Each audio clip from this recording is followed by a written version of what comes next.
Dette er en vejledning i, hvordan man overfører data fra et regneark til databaseprogrammet.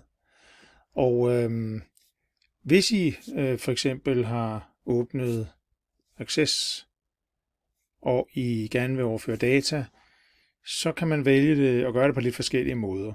Jeg har tidligere sagt, at man kan lægge et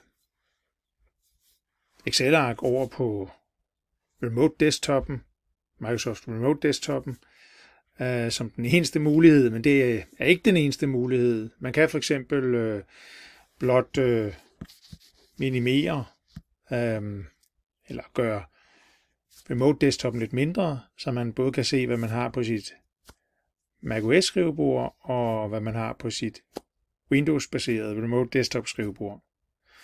Og her har jeg taget et eksempel, hvor jeg har et regneark. Det er så Max Numbers, og det kunne lige så godt være jeres skole Excel-program, vi havde åbnet.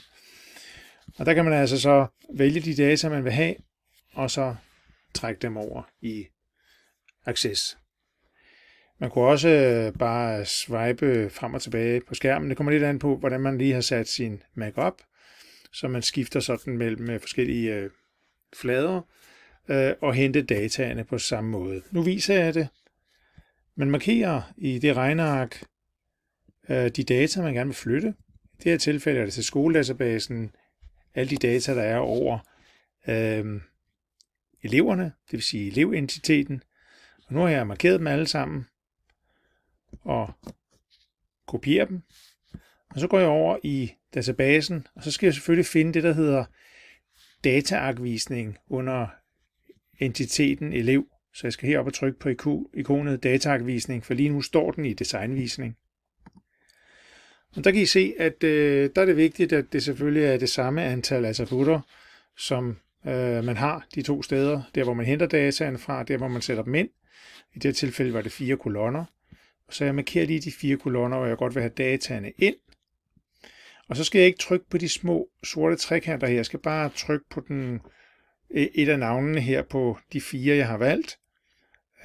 Og så skal jeg sige sæt ind. Og acceptere, at dataen er sat rigtigt ind. Her kan I se. Og hermed har vi altså fået flyttet data over i vores Access database meget nemt. Det var alt.